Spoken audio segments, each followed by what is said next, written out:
How many of you have struggled with learning new words? The lack of vocabulary is pushing us back in language learning, and it's also preventing us from actually speaking the language. Many of you feel you don't have enough words to talk about anything that happened today, or to tell your friend about an upcoming event.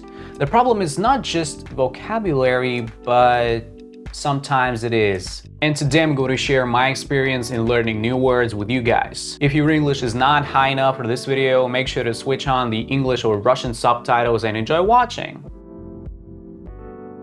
You shouldn't learn whatever you see in a dictionary. It's neither a good idea to go through the list of 5,000 most popular English words and memorize them using your native language.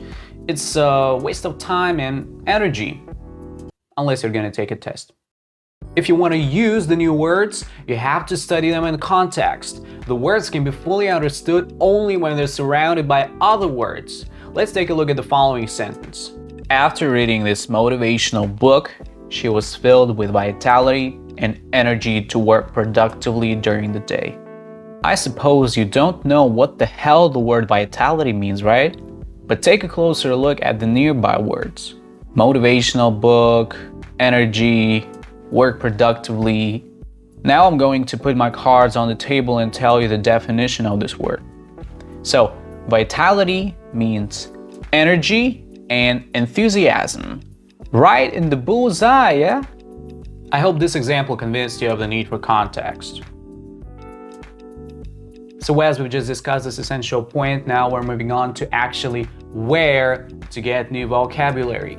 There's a lot of sources out there. Just enter a single word in Google search and you'll find tons of videos and articles. Of course, you shouldn't watch a video about how to cook an apple pie if you hate apple pies. It was just an example of information abundance on the internet.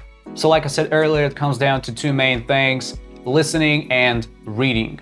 They both are effective, but reading is just my favorite. So the thing is that you have to actually define what you're interested in and search information on it. It's highly likely to work for you if your level is intermediate or higher. You know, some months ago I had a lesson where I had to explain the construction I wish when we want to talk about our regrets. And while looking for some interesting information, I came across an article. It was called The 25 Biggest Regrets in Life. And I read it completely. It was fantastic. I found some interesting words and I got a lot of pleasure reading it. So that's the way you have to get new vocabulary. Not just by reading some boring shit that you were asked to. The vitality should go from your inside. The same is about listening and watching videos or movies. Now I'm going to give you a clear guidance on how to read productively. While you're reading an article, highlight the words you don't know, but don't stop. Enjoy reading and try to understand the main idea with the help of context. After you've read it, go back to the beginning and use a dictionary to look up the words you've previously highlighted. Try to understand the usage of this word in the actual sentence from your text. Following that, write down this sentence with this word or use a notepad on your cell phone. It's also a good idea to copy some sentences from your dictionary, and even more than that, do your best to create a couple of examples on your own. Eventually, make an attempt to implement this new word in your speech. Let's look at it from a practical angle. I'm giving you a passage of text and let's go through the same algorithm I told you about earlier. Many of us can't get off our phone or email addiction. We sleep with it next to us. We carry it with us constantly.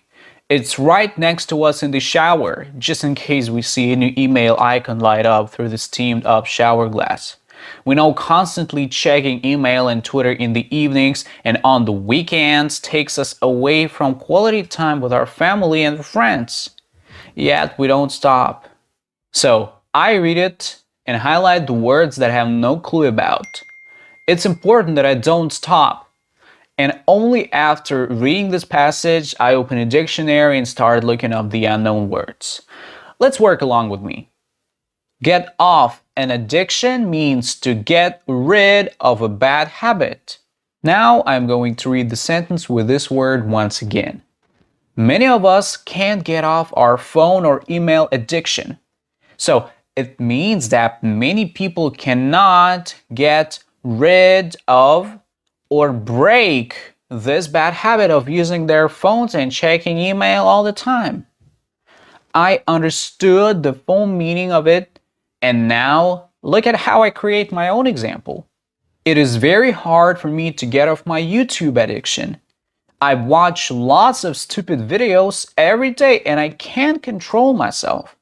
So, this example clearly shows the meaning of this phrase. The sentence literally explains itself. Even if you forget the true meaning of get off, you can feel it through this example. Now your task is to do the same thing with the word constantly and quality time. Leave your examples in the comments.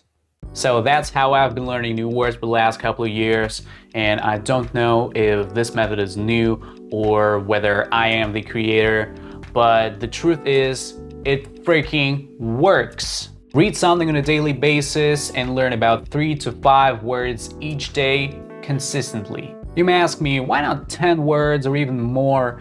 And my answer is, it is more likely that you can spend 30 minutes on those 5 words each day with this method.